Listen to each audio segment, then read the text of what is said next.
याचसाठी केला होता अट्टाहास, शेवटचा दिवस गोड व्हावा. आता निश्चिंतीने पावलो विसावा, कुंटलिया धावा तृष्णेची कवतुक वाटे झाले यावेचाचे, नाम मंगळाचे तिने गुणे. आता निश्चिंतीने पावलो विसावा, कुंटलिया धावा तृष्णेची तुका मने मुक्ती परनेली नवरी. आता दिवस चारी खेळी मिळी, आता निश्चिंतीने पावलो विसावा, कुंटलिया धावा तृष्णेची याला नीट करा. समचरण सरोजम सांद्रणीला बुदाभम, जगननीत पाणी मंडनम मंडनानाम, करुण तुलसीमाला कंदरम कंजनेत्रम, सदैवलासम विठ्ठलं चिंतयामि. पांडुरंगा करू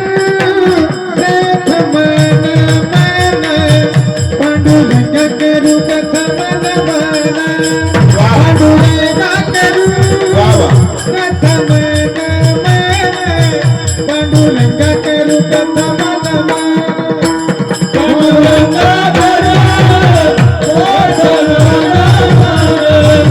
पांडुरंगा करू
पांडुरंगा करू कथा त्यांच्या कृपादाने कथेचा विस्तारू. बाबाजी सद्गुरुदास तुकाच यांचे केले स्मरण, होय सकळ विद्येचे अधिकरण, तेची वंदू श्री चरण श्री गुरूंचे ते नमस्कार. आता ओम नमो ज्ञानेश्वरा, ओम नमो ज्ञानेश्वरा, करुणा करा दयाळा, तुमचा अनुग्रह लादलो पावन झालो चराचरी, मस्तक हे पायावरी. या वारकरी संतांच्या सेवेलागी सेवक झालो, तुमच्या लागलो निज चरणा. याचसाठी केला होता अट्टाहास, शेवटचा दिवस गोड व्हावा. आता निश्चिंतीने पावलो विसावा, कुंटलिया धावा तृष्णेची प्राप्त प्रसंगी प्राप्तस्थळी चिंतन रूपी सेवेसाठी निवडलेला अभंग. या अभंगावर चिंतन, थोडा आवाज कमी करा दादा. या अभंगावर चिंतन करण्यापूर्वी थोडासा परिहार द्यायचा, तो म्हणजे असा. मनुष्याच्या जीवनामध्ये 2 दिवस अत्यंत महत्वाचे आहेत. थोडा मोकळा करा आवाज. एक म्हणजे येण्याचा दिवस आहे, आणि दुसरा म्हणजे जाण्याचा दिवस आहे.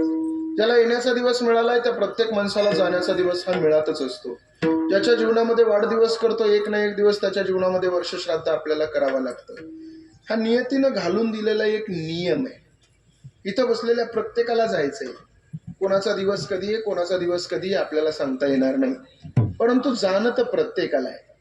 पण गेल्याच्या नंतर सुद्धा तर्पण विधी शास्त्राच्या अनुषंगानं आपले काही विधी केल्या जातात. पहिल्या महिन्यामध्ये पहिलं पिंडदान, दुसऱ्या महिन्यामध्ये दुसरं पिंडदान, तिसऱ्या महिन्यामध्ये तिसरं, चौथ्यामध्ये चौथं, पाचव्यामध्ये पाचवं. आवाज कमी करा दादा. असे 12 पिंडदान केल्या जातात. करा कमी अजून. 12 पिंडदान केल्या जातात. त्या 12व्या महिन्यामध्ये जे केलं जातं त्याला वर्षश्राद्ध असं म्हणतात किंवा पुण्यस्मरण असं म्हणतात. त्या श्री नारायण कारभारी, कैलासवासी नारायण कारभारी डुरे यांच्या प्रथम पुण्यस्मरणाच्या निमित्तानं या डुरे परिवारानं अत्यंत भव्य दिव्य अशा पद्धतीचा कीर्तन महोत्सव या ठिकाणी आयोजित केलेला आहे. 1 दिवसाचं कीर्तन घेतलेले, अत्यंत सुंदर नियोजन केले. त्याबद्दल समस्त डुरे परिवारासाठी एकदा जोरदार टाळ्या वाजवा. मनापासून धन्यवाद देतो. अत्यंत गोड आणि अत्यंत भव्य दिव्य नियोजन केलं.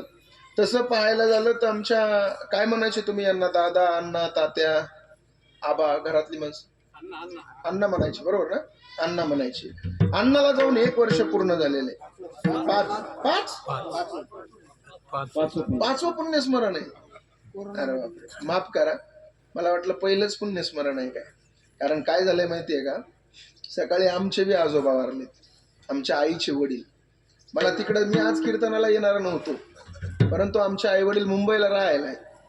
ते मुंबईवरून आता निघतील आणि 12-12:30च्या दरम्यान ते पोहोचतील. मगाच निघलेत ते. आम्हाला तिकडे जाणं आहे हे कीर्तन करून.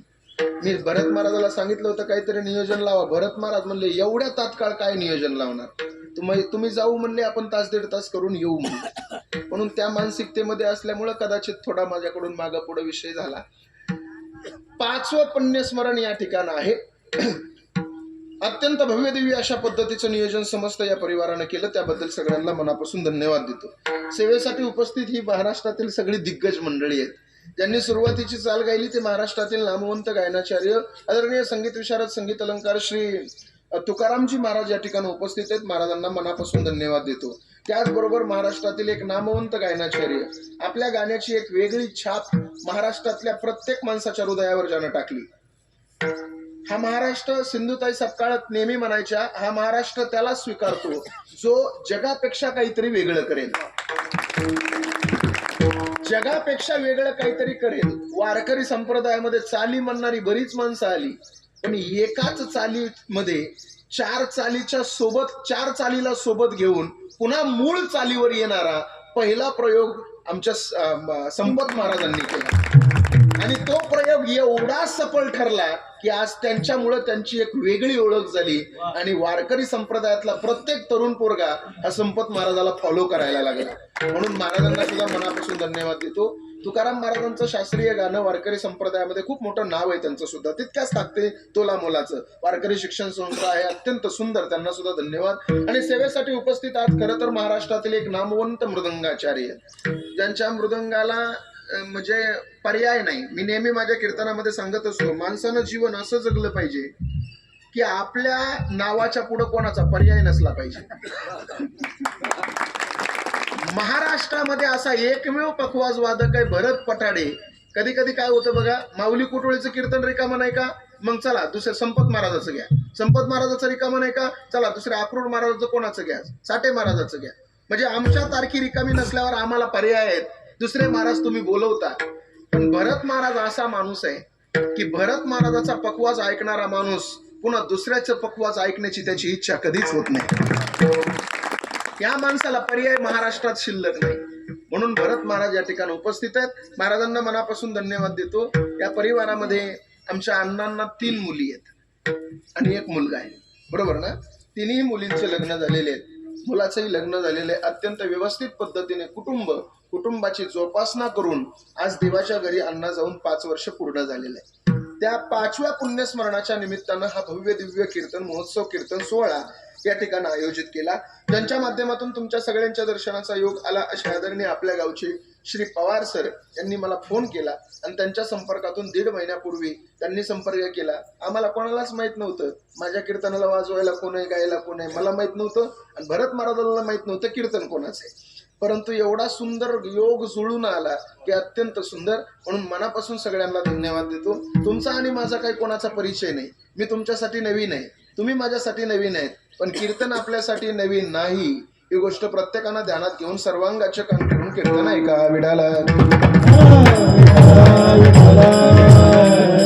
मी तर या तत्वाचा आहे की आपण पुण्यस्मरण हे दरवर्षी साजरे केलं पाहिजे. आणि पुण्यस्मरणाच्या दिवशी बाकी तुम्ही कदाचित कीर्तन कमी करा, बाकीचं दुसरं कोणतंही कमी करा, पण अन्नदान हे भरघोस पद्धतीने करत चला. का माहितीये? कारण त्याचे वेगवेगळे कारण आहेत. का बरं आपण वर्ष श्राद्धाच्या पुण्यस्मरणाच्या निमित्तानं अन्नदान करतो?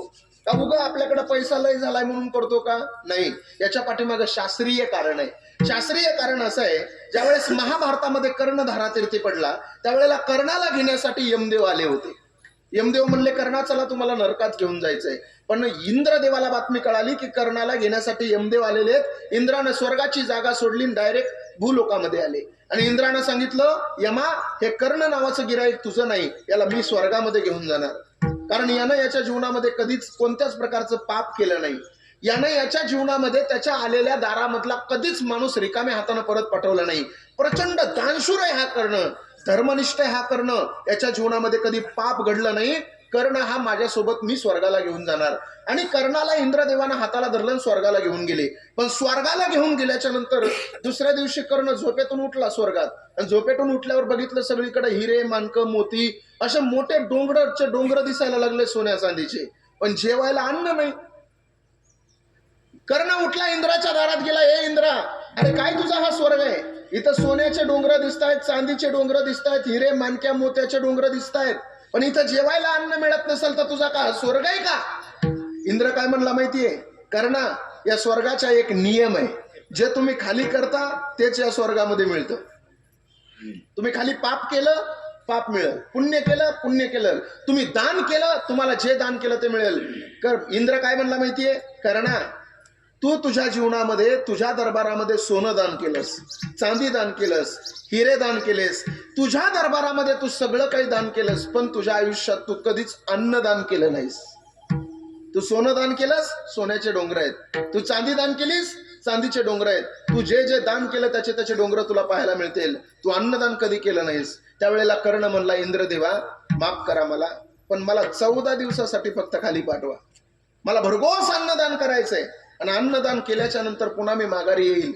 इंद्रानं कर्णाला तथास्तु म्हटला आणि कर्ण वरून 14 दिवसासाठी खाली आला आणि त्यानं भरघोस अन्नदान केलं. ते 14 दिवस आपण आपल्या आयुष्यामध्ये पितरपाठ म्हणून साजरे करतो. ते 14 दिवस साजरे करतो ना, ते कर्णाचे दिवस आहेत. का माहितीये? कारण इथं दान केलेलं आपल्या पूर्वजांना मिळतं. हे तुम्ही जे दान करताल ज्याच्या नावानं इथं, त्याच्या नावाला इथून तिथपर्यंत पोहोच होतं. म्हणून आपण अन्नदान हे केलं पाहिजे.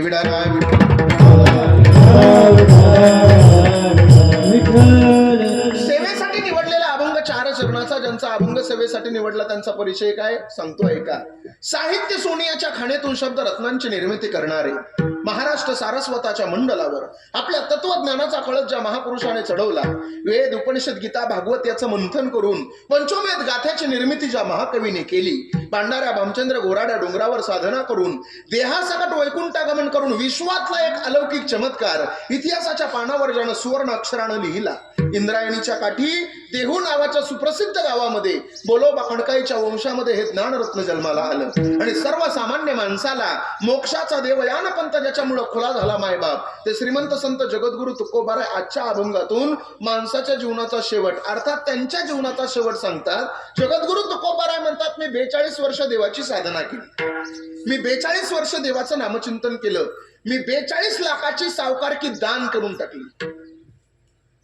तुम्ही म्हणता ना कर्जमाफी कर्जमाफी, कर्जमाफी करणारं महाराष्ट्रातलं 1 नंबरचं सरकार हे माझ्या तुकोबारायाचं सरकार आहे.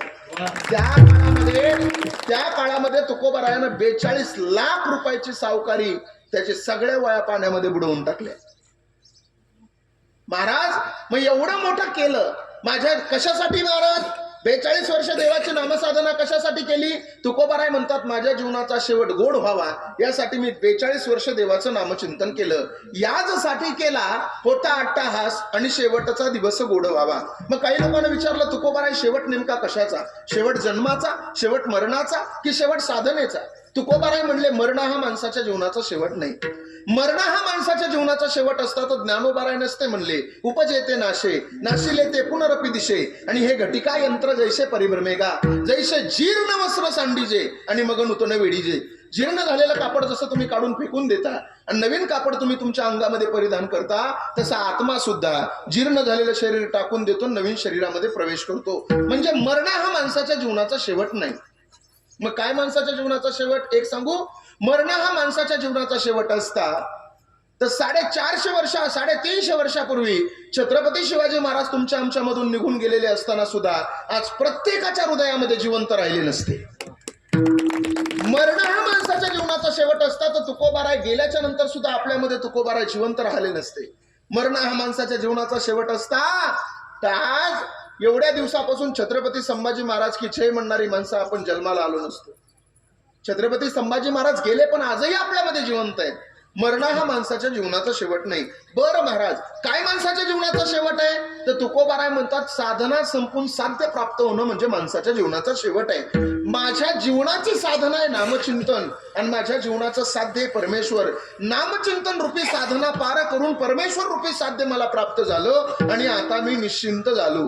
आता निश्चिंतीने पावलो विसावा आणि कुंटलिया धावा तृष्णेची या. कुंटणे म्हणजे थांबणे, धावा म्हणजे पळापळ आणि तृष्णा म्हणजे तहान. आता आमच्या जीवनामध्ये कसल्याही प्रकारची तहान राहिली नाही. काही लोकांना विचारलं, तुकोबाराय हे सगळं तुमच्या जीवनामध्ये घडलं कसं काय?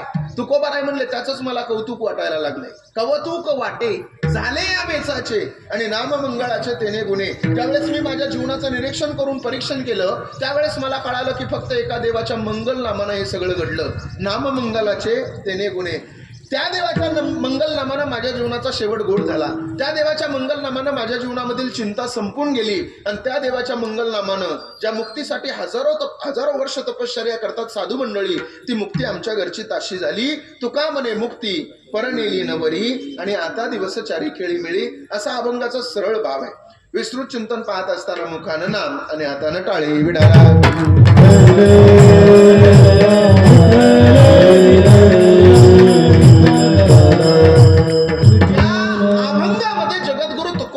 माणसाच्या जीवनाचा शेवट सांगितला. खरं सांगू तुम्हाला, आपल्याला सुद्धा कधी कधी प्रश्न पडला पाहिजे, महाराज आमच्या जीवनाचा शेवट कसा होईल? महाराज आम्ही सुद्धा पंढरपूरची वारी करतोय, महाराज आम्ही सुद्धा पैठणची वारी करतोय, महाराज आम्ही सुद्धा ज्ञानोबारायाकडे जातोय. आमच्या जीवनाचा शेवट गोड होईल का हो? एक सांगू तुम्हाला, जीवनाचा शेवट गोड होण्यासाठी या कलियुगामध्ये तुम्हाला जास्त तप करायची गरज नाही, जप करायची गरज नाही, ध्यान धारणा नाही केले तरी चालेल. फक्त कर्म चांगलं करा. जसं तुम्ही कर्म कराल तसा तुमच्या जीवनाचा शेवट आहे. चांगलं कर्म केलं तर शेवट सुद्धा गोड आहे आणि वाईट कर्म केलं तर शेवट सुद्धा वाईट आहे. केले कर्म झाले तेची भोगाले, केले कर्म झाले तेची भोगाले, केले कर्म झाले तेची भोगाले, केले कर्म झाले तेची भोगाले. उपदले मेले ऐसे किती, उपदले मेले ऐसे किती, उपदले मेले ऐसे किती, हरी मुखी गाता हर बली चिंता, हरी मुखी गाता हर बली चिंता,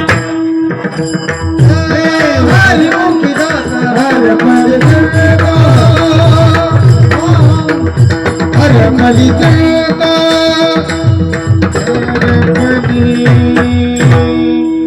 ऐका, केले कर्म झाले तेची भोगाले आणि उपजले मेले ऐसे किती. नाथ महाराज सांगतात, जसं तुम्ही कर्म कराल तसं तुम्हाला भोगावं लागणार आहे. महाराजांनी सुंदर प्रमाण दिलं. महाराजांचं काय नाव आहे? नकाते महाराज. ठकाजी. बर, लय जुनं नाव ठेवलं वा, ठकाजी महाराज. पण खरं सांगू का, जुनच चांगलंय हो. आता चांगलं महाराज काय नाव आले, काय पिंकीन बंट्यान बापड्यान गोठ्यान, काय नाव आहेत का महाराज हे सांगा बरं. अहो काय जुन्या काळातले नाव, जुन्या काळातले समाधानकारक काळ. महिला मंडळ खरं सांगा, जुन्या काळात तुम्ही भाकरी कशात करायचा? काटवटीत का परातीत? काटवटीत. काटवटीतल्या भाकरीला चव का परातीतल्या भाकरीला चव? काटवटी हो बोला ना. काटवटीतल्या भाकरीला चव का परातीतल्या भाकरीला चव? काटवटीतल्या. बरं, काटवटीतली भाकर तुम्ही खाल्ली का? खाल्ली. का बरं काटवटीतल्या भाकरीला चव लागती? लाकडाची असती, मळल्यामुळं? नाही, सगळं चुकीचं. काटवटीतल्या भाकरीला चव लागलीच पाहिजे, परातीतल्या भाकरीला चव लागणारच नाही. का माहितीये? काटवटीतल्या भाकरीला चव लागण्याचं कारण एकच आहे, काटवटीला भाकरी करीत असताना महिला मंडळीला पाय ठेवण्यासाठी 2 कानं असते आणि त्या 2 पायावर कान, त्या कानावर पाय ठेवून महिला मंडळ भाकरी करतात, म्हणून त्या भाकरीला चव आहे. परातीला कान नसते. कुठूनही फिरून आलेल्या 2 पायाच्या अंगठे तिच्यात गुतवावं लागते आणि नंतर भाकर थापावं लागते. कस काय चव लागेल त्या भाकरीला? यांच्या पदस्पर्शाने पुनीत आणि पावन झालेली भाकर आपल्या ताटात येते महाराज. कशी काय चव लागेल? बरोबर आहे की नाही? जुनं ते सोन आहे महाराज. जुन्या काळातल्या लोकांना विचारा, बाबा तुमच्या काळात मोबाईल होता का? कॅम्प्युटर होतं का? लॅपटॉप होतं का? इंस्टाग्रामला अकाउंट आहे का तुमचं? नाही महाराज. विनोदाचा मुद्दा सोडून द्या, पण ही शेवटची पिढी आहे. की या पिढीकडे बोट करून आपण सांगू शकतो की आमच्या बापाचा अजून इंस्टाग्रामला अकाउंट नाही. 5-5 आणि 7-7 वर्षाचे अकाउंट आहेत पोरींचे इंस्टाग्रामला. या जुन्या काळातल्या लोकांना विचारा, यांच्या काळात मोबाईल नव्हता, कॅम्प्युटर नव्हतं, काहीच नव्हतं, तरी सुद्धा बांधावर उभा राहून वैरणीच्या कडव्याचा हिशोब बोटावर मोजणारी माणसं आहेत तुम्ही. कारण तुमच्या काळात गणिताची पद्धत पावकी, निमकी, दीडकी, सव्वाकी, आउटकी होती. बरोबर आहे का? पाव एक पाव, पाव दोन अर्धा, पाव त्रिक पाऊन, पाव चक एक, पाव पाच सव्वा, पाव सक दीड, पाव सत पावणे दोन, पाव आठ दोन, पाव नऊ सव्वा दोन, पाव दहा अडीच, निम एक निम, निम दोन एक, निम त्रिक दीड, निम चौक दोन, निमा पाच अडीच, निम सत तीन, निम सत साडेतीन, निम आठ चार, निम नम साडेचार, निम दहा पाच, पाऊन एक पाऊन, पाऊन दोन दीड, पाऊन त्रिक सव्वा दोन, पाऊन चौक तीन, पाऊन पाच पावणे चार, पाऊन सत साडेचार, पाऊन सात सव्वा पाच, पाऊन आठ सहा, पाऊन नऊ पावणे सात, पाऊन दहा साडेसात. असे लय मोठे येतात, पण एका पाकिटात एवढं ज्ञान मी लोकांपर्यंत पोहोचू देत नाही. माझा एक वैयक्तिक नियम आहे. जुनं ते सोनं होतं माझ्या दादानं. चला, महत्वाचं बोलतो तुमच्याशी मी. तुम्ही जसं कर्म कराल तसा तुमच्या जीवनाचा शेवट आहे. बरं महाराज, मग कर्म आम्ही चांगलं करतो महाराज. कर्म चांगलं करण्याबद्दल काही अडचण नाही, पण शेवट गोड होईल, नक्की गोड होईल. 2 माणसाच्या जीवनाचा शेवट तुमच्या समोर देतो. मग तुम्ही ठरवा, आपण कोणासारखं कर्म केलं पाहिजे, कोणासारखं राहिलं पाहिजे. 2 माणसाच्या जीवनाचा शेवट आहे. एकेकाळचा भारताचा चक्रवर्ती राजा, 100 लेकरांचा बाप, हस्तिनापुरासारखं ज्याचं राज्य, जगाचा मालक ज्याच्या विरोधात होता, त्याचं नाव होतं धृतराष्ट्र. त्याच्या जीवनाचा शेवट सांगतो आणि तुकोबारायाच्या जीवनाचा शेवट सांगतो. ऐका, कोण होता हो धृतराष्ट्र? माहिती आपल्याला? नसल माहिती तर सांगतो, ऐका लक्षपूर्वक. महाभारतामध्ये काशीप्रसाद जयस्वाल नावाची एक व्यक्ती सांगून गेली की भ्रुवक्षत्र नावाचा एक राजा आहे, आणि त्या भ्रुवक्षत्र नावाच्या राजाला एक पोरगा झाला. त्या पोराचं नाव आहे हस्ती. त्या हस्ती नावाच्या पोराने जे गाव निर्माण केलं, त्या गावाचं नाव हस्तिनापूर.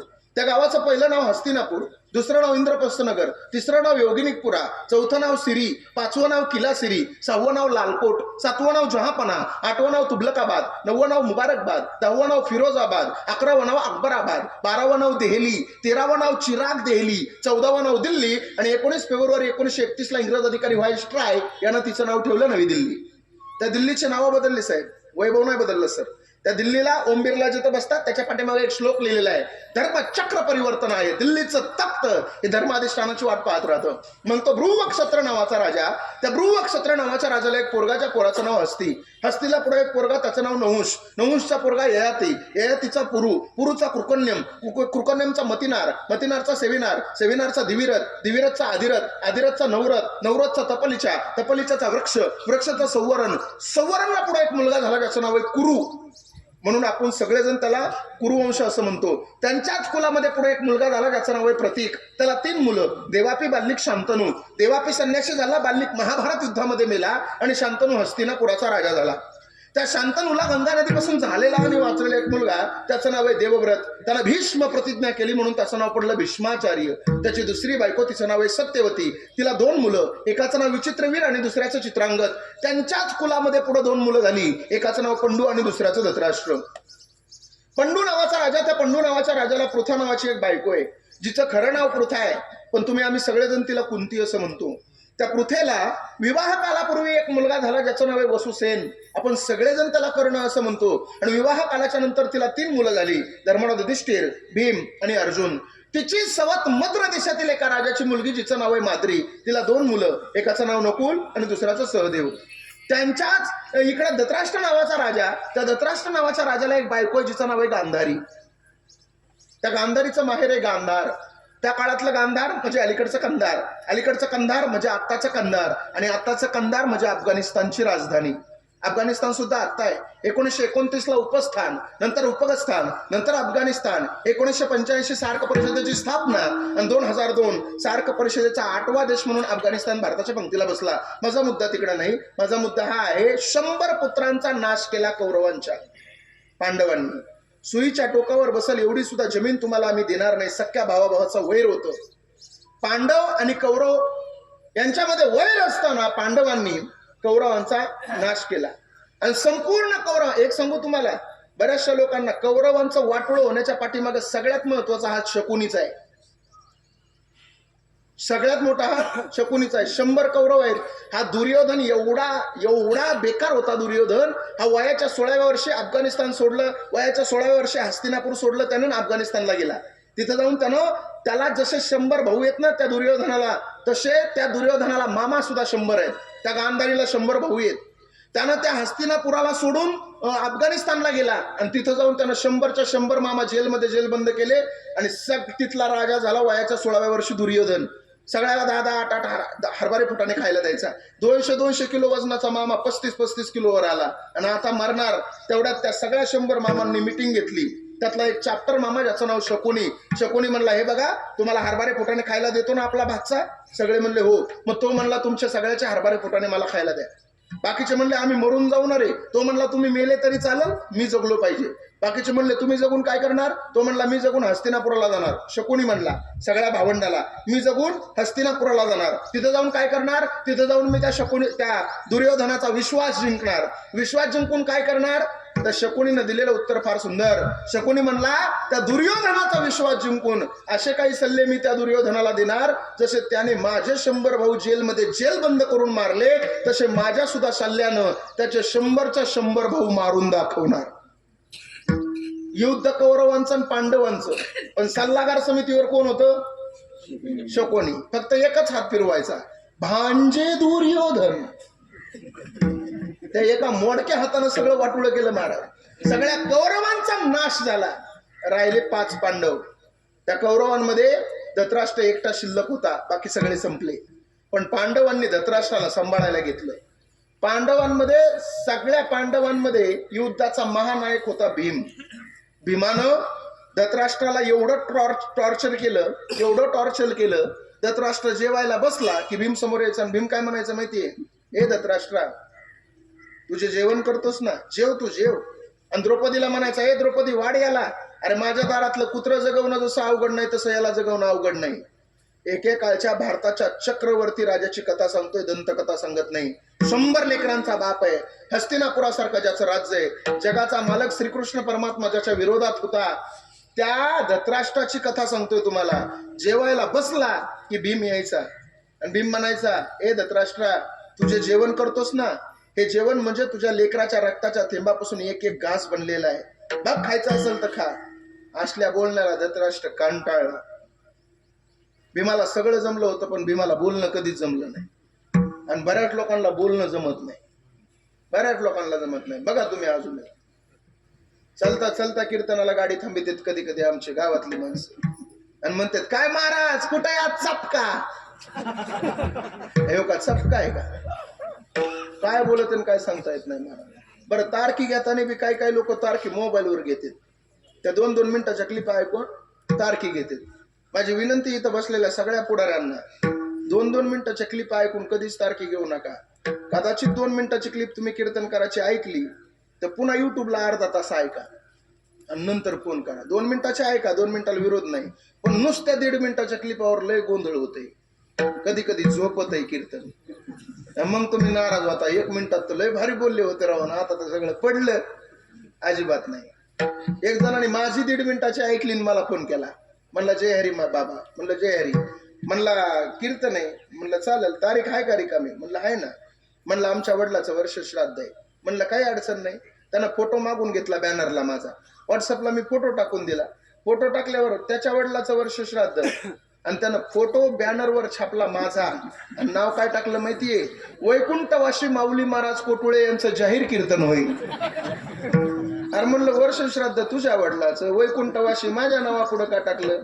तो म्हणला इथं आल्यावर सांगतो तुम्हाला, या इथं. मी तिथं गेलो. कीर्तन सुरू झालं आणि कीर्तन का इना गळ्यात घेतलं. मी पाठीमागं बॅनर पाहिलं. मी म्हणलं अरे ते बॅनर तरी काढा, मला बरं वाटत नाही. मला असं वाटायला लागलं माझ्या वर्ष श्राद्धाचं कीर्तन मीच करतो का काय. तो म्हणला बॅनर निघणार नाही, कीर्तन सुरू करा. मी म्हणलं नाव का टाकलंय माझं तसं ते तर सांग. तो म्हणला तुम्ही कीर्तन सुरू करा. माझं कीर्तन सुरू झालं. संपत महाराजांसारखे सुंदर गायक होते माझ्या कीर्तनात. कीर्तन सुरू झाल्याबरोबर तुकाराम महाराजांनी एक सुंदर प्रमाण उचललं. माझ्या पाठीमागं म्हणले ते, आम्ही वैकुंठवासी आलो याची कारणाशी. तो म्हणला बाबा तुमचं एवढंच ऐकलं होतं मी. आम्ही वैकुंठवाशीनं आलो याची कारणाशी. मला वाटलं तुम्ही वैकुंठातलेच आहेत काय की म्हणून नाव टाकलंय. म्हणलं वैकुंठवाशी. एवढा गोंधळ आहे महाराज. त्याच्यामुळे थोडं लक्षपूर्वक ऐका. भीमाला सगळं जमलं पण भीमाला बोलणं जमलं नाही. ऐका.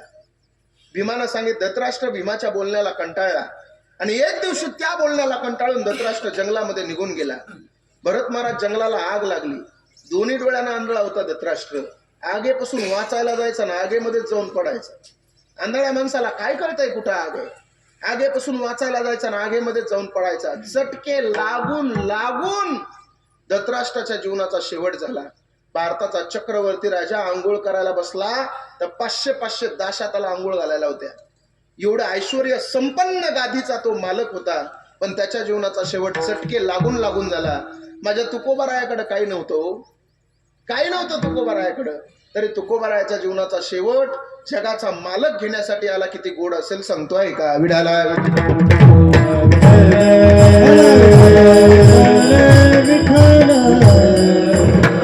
एवढा त्रास दिला तुकोबारायाला लोकांनी, एवढा त्रास दिला. संताला त्रास दिला तरी संत आपल्यावर उपकारच करतात.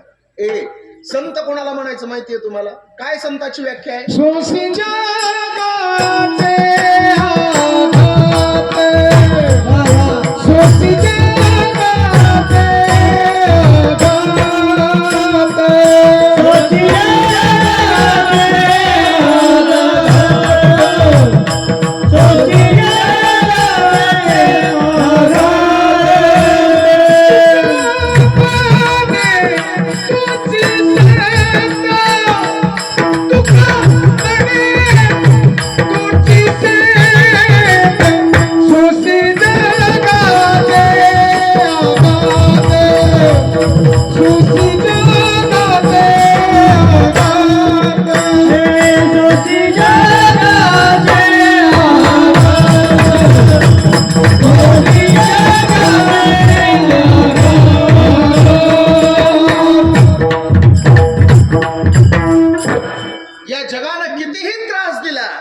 तरी सहन करून परमार्थ वाढवण्याचं काम आणि वारकरी संप्रदायाचं काम, देवाची भक्ती करणारे असे फिट प्रमाण पाहिजेत कीर्तनाला. उगाच इतक्या महाग नाहीत, हे लय महाग आहेत आणि सध्या लय टॉपला आहेत महाराष्ट्र. पण खरं सांगू, मग अशा कीर्तनाला इतके सुंदर आणि परफेक्ट प्रमाण दिलं का दिलेल्या पैशाचं काहीच मोल राहत नाही महाराज त्याच्याकडे. खरं सांगतो तुम्हाला. म्हणून संत तेच महाराज जगानं कितीही घात केला तरी जगावर उपकार करणारे. याच्याही पुढे संताची एक व्याख्या सांगतो तुम्हाला, ऐका. संत नेमकं म्हणायचं कोणाला? जीवनाचं निरीक्षण करून परीक्षण केलं तर 4 वर्ग आपल्याला पाहायला मिळतात. एक वर्ग असा आहे जो साधारण आहे, एक वर्ग असा आहे जो साधक आहे, एक वर्ग असा आहे जो साधू आहे, आणि एक वर्ग असा आहे जो संत आहे. कोणाला म्हणायचं साधारण, कोणाला म्हणायचं साधक, कोणाला म्हणायचं साधून, कोणाला म्हणायचं संत आहे का? काम, क्रोध, लोभ, मदमत्सर, दंभ आणि अहंकार हे 6 ज्यांनी केले धारण त्यांना म्हणायचं साधारण. हे 6 ज्यांनी ठेवले धाकात त्यांना म्हणायचं साधक. हे 6 ज्यांनी टाकले दुहून त्यांना म्हणायचं साधू. आणि या 6चा ज्यांनी केला अंत त्यांना म्हणायचं संत. महाराज मग हे तुकोबाराय लोकांना एवढा त्रास दिला. किती त्रास दिला हो? गावातून हकलून दिलं. गोपाला पाटील गावीची लोक आता माझ भीक कोण घाली. तुकोबारायाला या ठिकाणी लोकांना गावातून काढून दिलं. खरं सांगू, देहूच्या शिवारावर उभा राहून देहूकडं नुसतं डोळे वर करून पाहिलं असतं तर देहूची राख रांगोळी झाली असती. ही ताकद माझ्या तुकोबारायाकडे होती. पण नाही, तुकोबारायाला गावातून हाकलून दिलं. तुकोबाराय गेले. अहो किती त्रास दिला. आपल्या जवळच्या माणसाचा त्रास झाला तुकोबारायाला. 14 टाळकरी तुकोबारायाचे. एक पखवाज वादक तुकोबारायाच्या कीर्तनात 14 टाळकऱ्यांपैकी शिवबा कासार नावाचा लाडका टाळकरी त्यांचा. शिवबा कासाराचं गाव लोहगावला. त्या लोहगावला शिवबा कासाराच्या घरी त्या गावामध्ये कीर्तन झालं तुकोबारायाचा. रात्रीचा मुक्काम करायचा म्हणून शिवबा कासाराने हाताला धरलो. तुकोबाराय चला आमच्या घरी मुक्कामी. तुकोबाराय घरी मुक्कामी गेले. पण शिवबा कासाराच्या बायकोनं माझ्या नवऱ्याला त्या काळ्या विट्याचं वेड या तुकारामाना लावलो. याला मी आज धडा शिकवते म्हणून सकाळी आंघोळीला उखळलेलं पाणी घेतलं आणि तुकोबारायाच्या अंगावर टाकलं. काय वाटलं असेल? जळे माझी का लागला बन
बसवायची ताकद माझ्या तुकोबारायाकडे होती.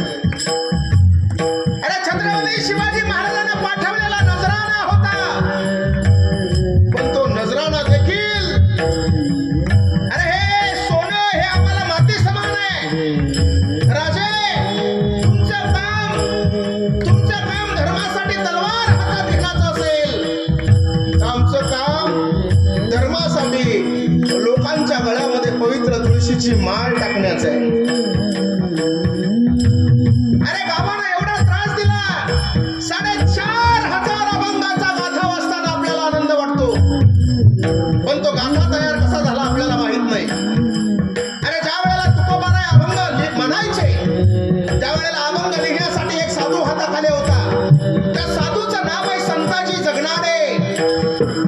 तुकोबांनी अभंग म्हणायचा आणि संताजीने अभंग लिहायचा, पण तो अभंग बरोबर आहे की चूक आहे पाहण्यासाठी तुकोबांना एक परीक्षा द्यावी लागायची. एक विस्तवामध्ये तापलेलं तप्तानाने तुकोबांनी घ्यायचं, जिभेवरती ठेवायचं, चटका बसला तर अभंग चुकीचा समजून बाजूला काढायचा, आणि चटका नाही बसला तर अभंग बरोबर समजून गाथाला जोडायचा. 4,500 अभंगाचा गाथा. चटके किती घ्यावे लागले असतील याचा कधी विचार केला नाही आपण. शोभा कसाराच्या बायकोनं अंगावर पाणी ओतलं. अरे नुसती आपली तव्याची वाफ आपल्या हाताला लागली तर पटकन हात मागं घेतो आपण. उकळलेलं पाणी अंगावर पडल्यावर काय झालं असेल त्याचंच वर्णन तुकोबाराय करतात.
तुकोबारायाला प्रचंड त्रास झाला.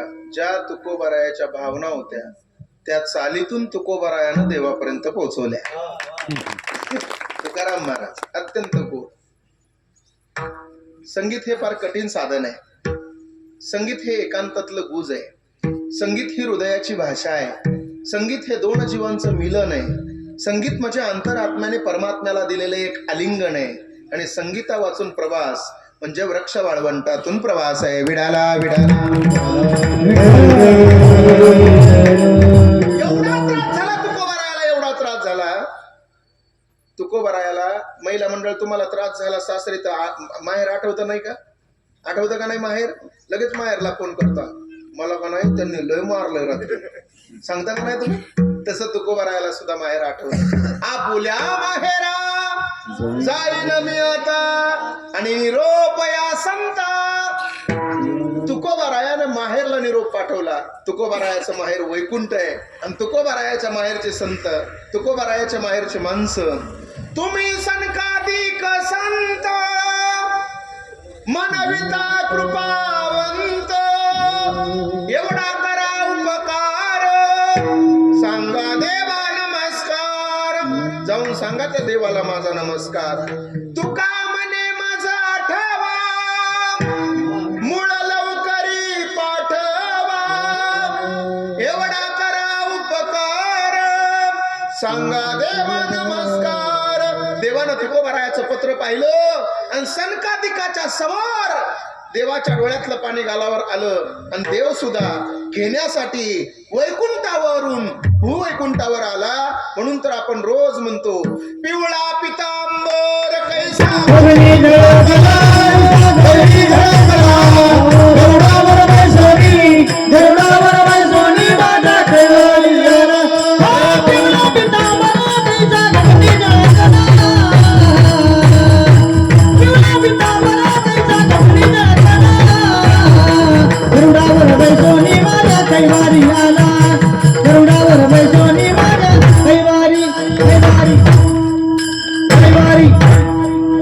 देव घ्यायला आले हो तुकोबारायाला. ज्या वेळेला देहू मध्ये घ्यायला आले ना, त्यावेळेला तुकोबारायाच्या घरची परिस्थिती काय होती माहितीये? पाहुणी घराशी आजी आले ऋषिकेशी, काय करू उपचार, काय करू उपचार, खूप की जर तुकोबारायाला राहायला झोपडी नव्हती हो. एवढ्या भयान परिस्थितीमध्ये देव घ्यायला आले. देव म्हणले, तुकोबाराय चला. तुकोबाराय देवासोबत निघाले. देऊतल्या सगळ्या लोकांना सांगितलं, आम्ही जातो आमुच्या गावा, आमुचा राम राम घ्यावा, आमुचा राम राम घ्यावा, आम्ही जातो आमुच्या गावा. देवा आम्ही जातो आमच्या गावा. देवानं तुकोबाराय समोर गेले देवाच्या. बाकीच्या सगळ्या लोकांना सांगितलं, मी शेवटचा रामराम घेतो तुमचा आता, कारण फार वेळ झालं, जगाचा मालक माझी वाट बघतोय. वाड वेळ झाला उभा पांडुरंग, वैकुंठा श्रीरंग, बोला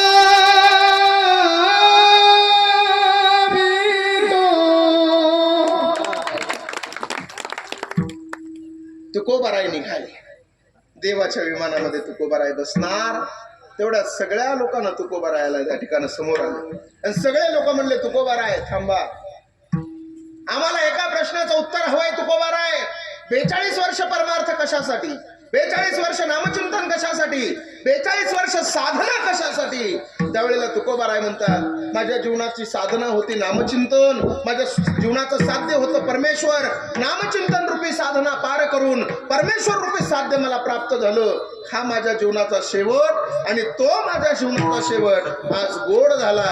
हे 42 वर्ष परमार्थाची पावती अभंगाचं पहिलं. यासाठी केला भोकाट हात, यासाठी केला भोकाट हात, यासाठी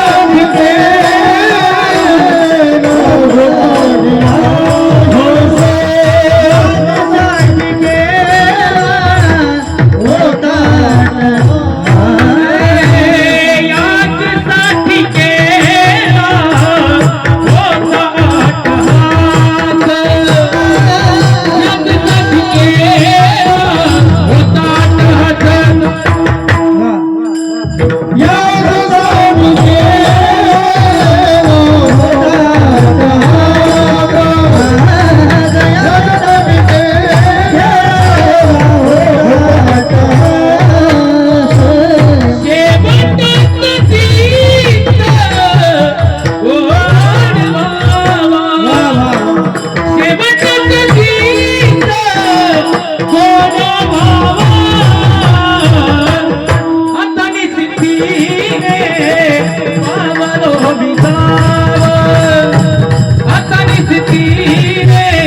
अवल विसावा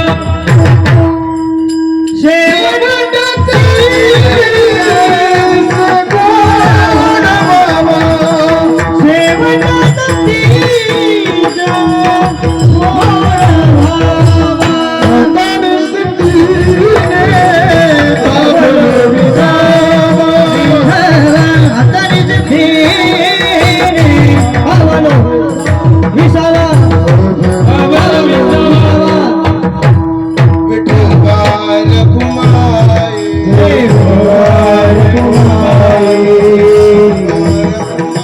जय जय गोपाल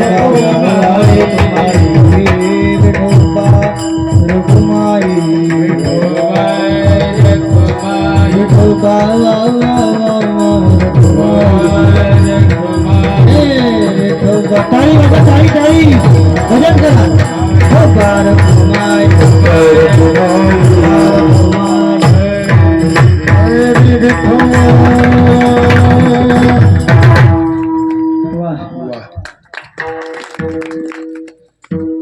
अभंगाच्या एका चरणापर्यंत मी पोहोचलोय. सरळ भाव तुमच्यापर्यंत दिलेला आहे. थोडं लक्षपूर्वक ऐका, फार महत्वाचं बोलणार आहे मी तुमच्याशी. आज एका बापाच्या 5व्या पुण्यस्मरणाचा कार्यक्रम त्यांचा मुलगा आदरणीय श्री निलेशराव यांनी या ठिकाणी आयोजित केलेला आहे. त्यांना 3 मुली आहेत. मुलींची नावं काय माझ्यापर्यंत पोहोचली नाही, परंतु आज या बापाच्या 5व्या पुण्यस्मरणाने खरं सांगू तुम्हाला, परिस्थिती इतकी भयानक झालेली आहे की पोरं धावा सुद्धा करायला तयार नाही. काल परवा बोलू नका तुम्ही. काल परवा दुबईकडे एक घडलेली घटना आपल्या भारत देशाची आहे. मुंबईमध्ये राहणारा पोरगा लहानाचा मोठा आई बापाने केला, दुबईला पाठवला. पोरगा इंजिनियर आहे, पोराला 2 लाख रुपये दुबईमध्ये पगार आहे. आणि शेवटी आता या 10-15 दिवसामध्ये बाप त्याचा गेला. बाप मेल्याच्या नंतर आईनं फोन केला, बाळा एकुलता एक आहेस तू, मुंबईला येऊन शेवटचं पाणी पास ना तुझ्या बापाला. पोरानं काय उत्तर दिलं माहितीये, आई मी माझ्या कामामध्ये व्यस्त आहे, तू तुझ्या पद्धतीने त्यांचा अंत्यविधी कर आणि त्यांच्या हस्ती मला दुबईला पाठव. ही परिस्थिती आहे सध्याची. आई रे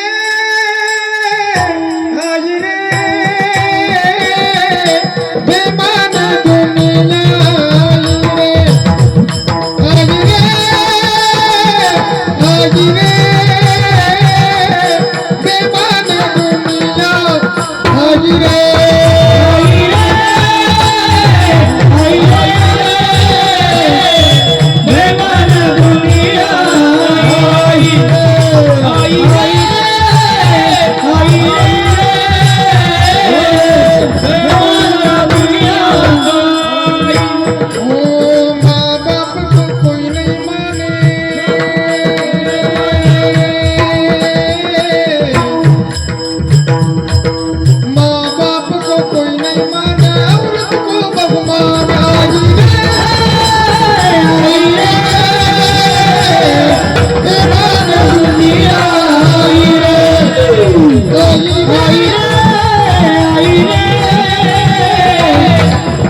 संपत महाराजांनी सांगितल्याप्रमाणे आई वडिलाला सांभाळणारी माणसं आपल्या खेड्यापाड्यामध्ये अजून चांगली आहेत, पण मुंबई शहरामध्ये परिस्थिती भयान आहे. शहरातल्या प्रत्येक शहरामध्ये परिस्थिती बेकार आहे.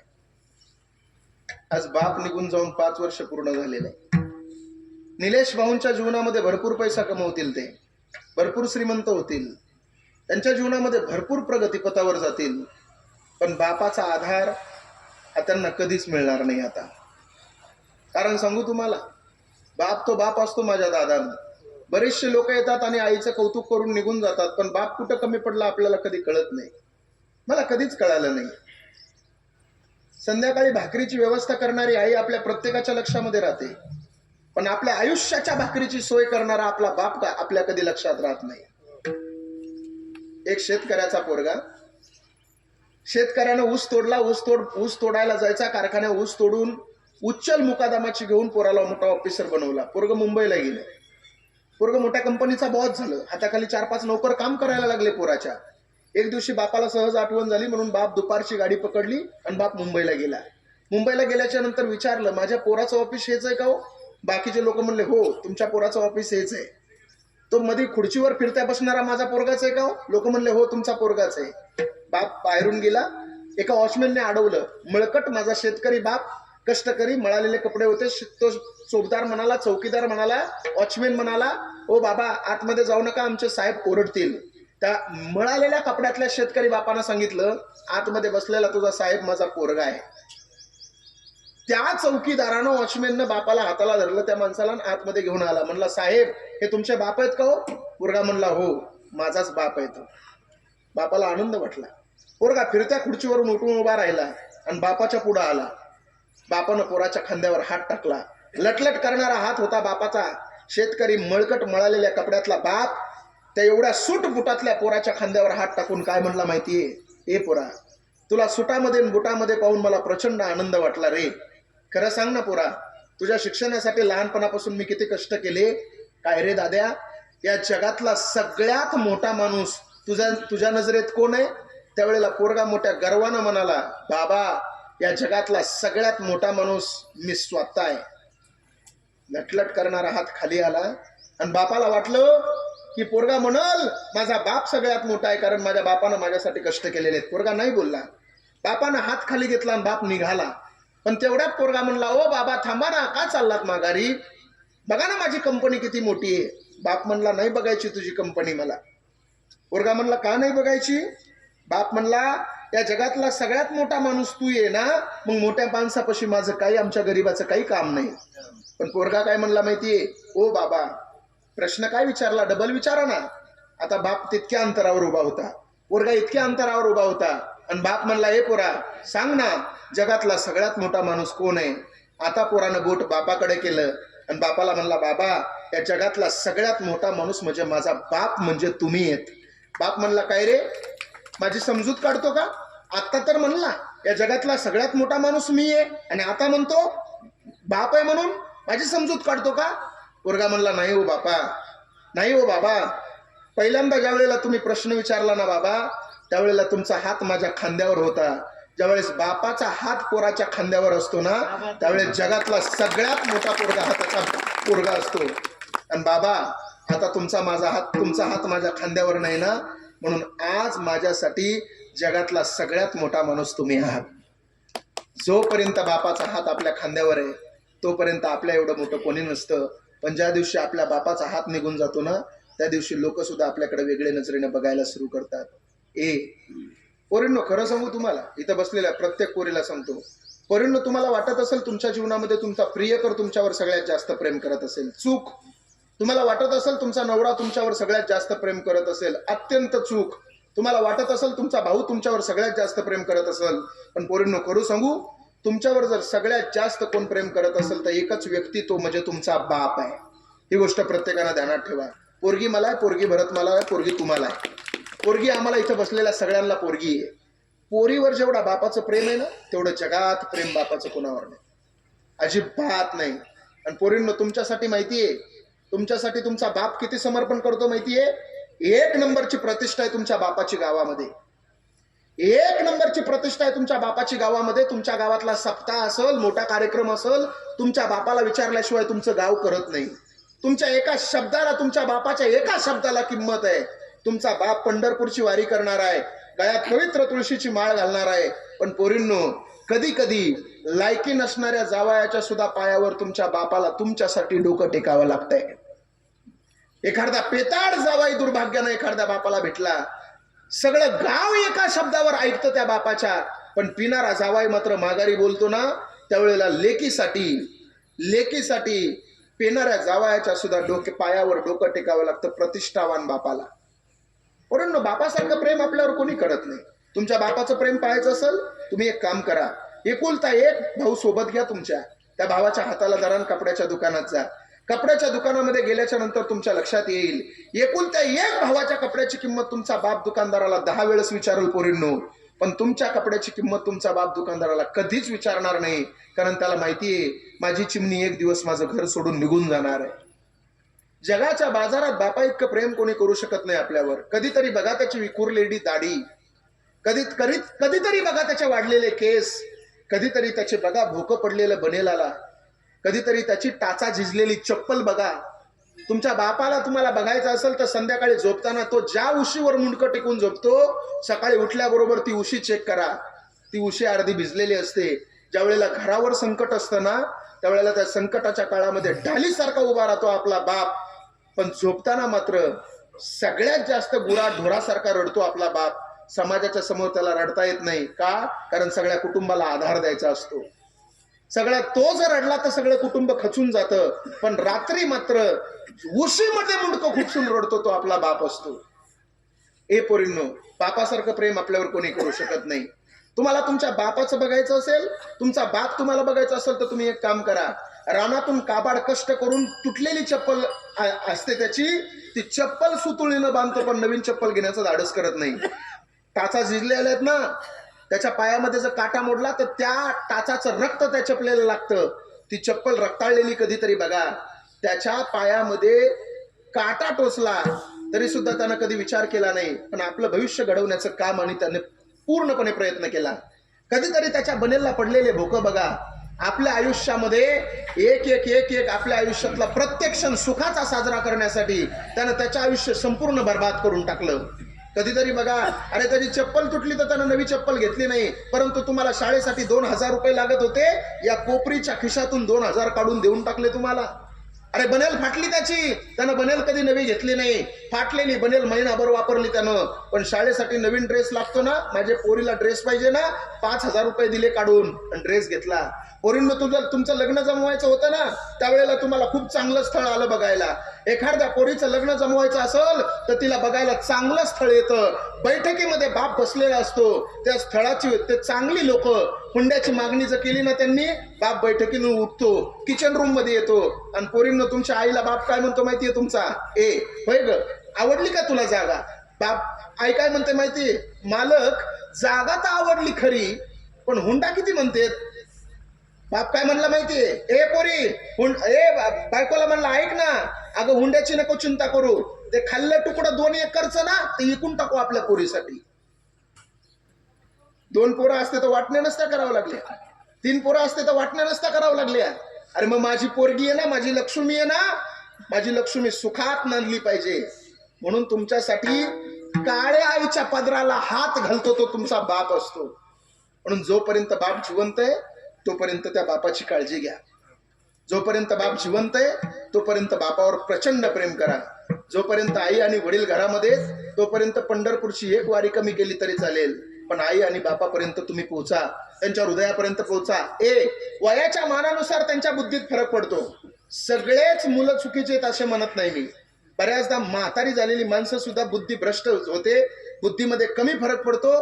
पोरग चांगलं काम करत असेल तर त्यांना वाटतं हे चुकीचं आहे, अडथळा करतात त्या पोराच्या कामात. पण घालू द्या पोरांनो, तुमचा बाप आहे तो. तुम्ही लहानपणी त्याच्या मांडीवर संडास केली ना, त्यानं ती पुसली ना, मग तुम्ही जर तुमचा बाप चुकत असेल तर सांभाळून घ्या आपल्या बापाला.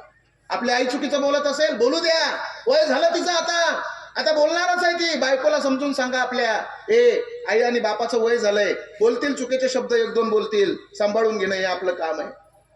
माझी विनंती, मी रोज कीर्तनातून आई आणि बाप सांगतो.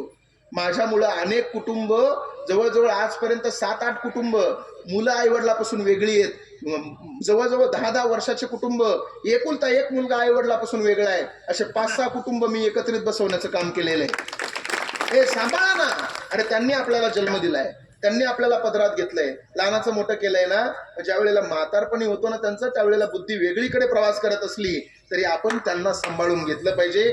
म्हणून एवढीच विनंती. बस 5वं पुण्यस्मरण आहे या आमच्या अण्णांचं, अत्यंत भव्य दिव्य अशा पद्धतीचं. आमच्या वडिलाचं नाव सुद्धा अण्णाच आहे बरं का, म्हणून अण्णा पटकन तोंडात आलं माझ्या.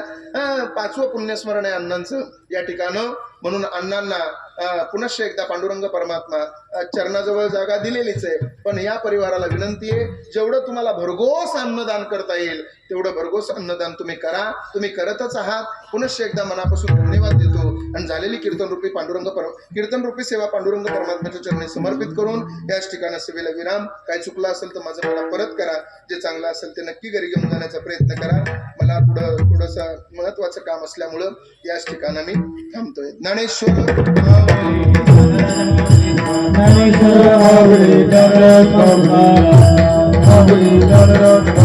विठ्ठल जय जय विठ्ठल जय जय विठवा पुढे उतरे महाराज तुम्ही सुंदर नाही उच्चारे महाराज तुम्ही सुंदर